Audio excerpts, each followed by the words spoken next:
Hi everybody and welcome to my channel. If you're new here, my name is BB and I am a nurse, a travel nurse to be exact. But today I wanted to switch it up a little bit and kind of talk to my nursing students that are out there and give you guys some practical tips and advice as to how I passed nursing school, and hopefully some of these tips will help you too.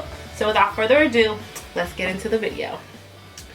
Okay, so the first tip that I'm going to give you in regards to passing nursing school is learning the type of learner that you are. Kind of sounds a little redundant, but you got to learn what kind of learner you are. Meaning, are you a visual learner? Are you the kind of person that needs to see things in order to retain information? Are you an auditory learner? Meaning, do you need to hear things in order to keep in and retain information? Are you a writer?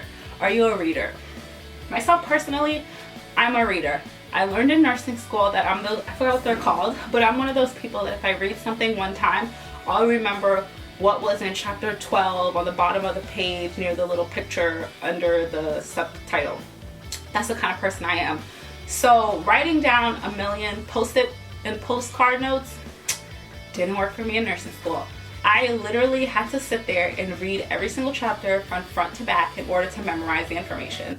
And believe it or not, that worked for me.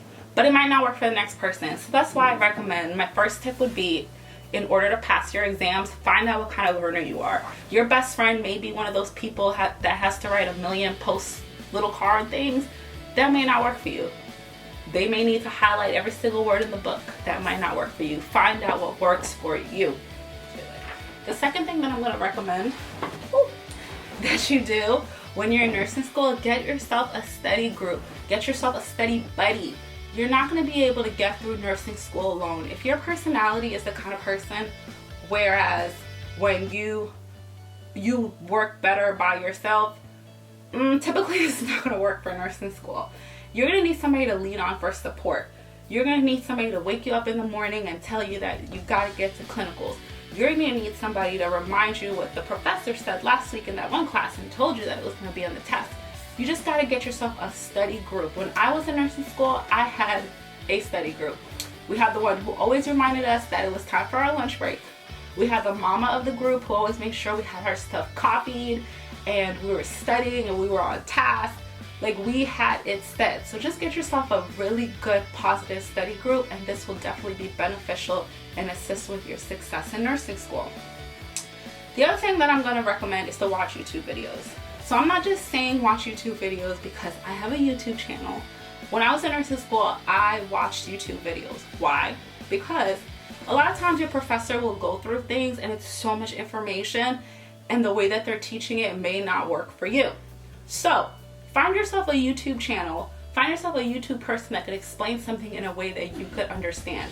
There are literally hundreds, if not thousands, of people on YouTube that will explain different concepts in a way that you may better understand them. So that's my other advice. Get yourself watching some YouTube channels just to reiterate what you're learning. Another thing that I would recommend for you to do is record your lectures and your PowerPoints. Now for me in nursing school, that wasn't really important as far as helping me retain information, but the reason that I recorded my lectures was because sometimes my professors would say things like, hey, remember this, it's going to be on your next test.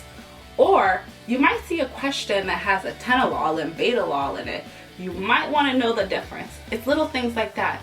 I would remember them when I and then when I would re-listen to my videos, then I would take note, and once probably I would see them on the test. So that's why I recorded my lectures and my PowerPoint. The other thing that is pinnacle to your success in nursing school is to remember and understand that you are going to be doing most of the teaching yourself. Nursing school is a lot. It's a lot of information, and realistically, your professors are not going to be able to walk you through every single chapter, every single paragraph. They're going to give you a gist of the chapter, and you're going to have to go and figure out how you're going to go through and memorize all that information. It doesn't sound fair. A lot of people get upset. They're paying a lot of money for this education, but your professor cannot give you all this information. So you're going to have to do a lot of self-studying. That's why you have your group study groups. That's how you go home and watch videos. You're going to be doing a lot of the work outside of the classroom. So just kind of keep that in mind. The other thing that I would recommend is for you to download some NCLEX questions onto your phone. You have your phone in your hand all the time. I can't find mine right now, but I usually have it. And you're constantly on Facebook, you're constantly on Instagram, or doing whatever. Why don't you use your phone to study? Study, study, study. You're waiting on the bus, you're waiting for your kids to get off of school, whatever you're doing, you should have your phone in your hand so that you can whip it out and just do random study NCLEX questions. That helped me too. And once again, when you're seeing those questions and they're cumulative and you're seeing them over and over again, you're not going to be surprised. Trust me, you're going to see them again on your NCLEX. So download an app on your phone so that you can consistently have questions. Because like your teacher said, and it's true, while you're in nursing school, you are going to be living, breathing, everything nursing. Okay, so this is another advice that I would give that kind of helped me pass nursing school. Differentiate that real life nursing and NCLEX nursing are two different things.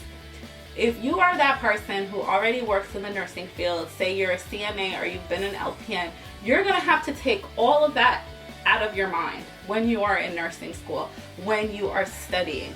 Why do I say that? Because once again, what you would really do in the real world versus the NCLEX world is completely different.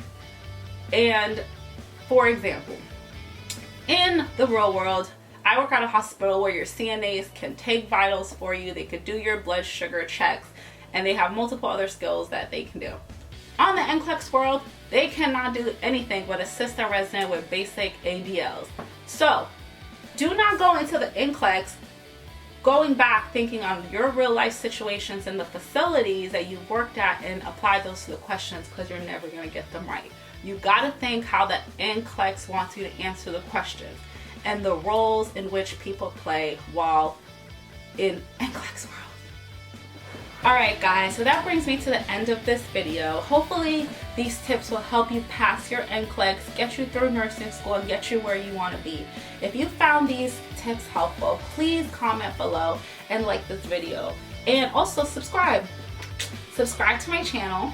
And let me know if you guys want to see more videos like this that'll help you through nursing school, or if there's any other topics that you might want me to talk about nursing based. So yes guys, like, subscribe, hit the little bell down there, and I look forward to seeing you soon. Bye!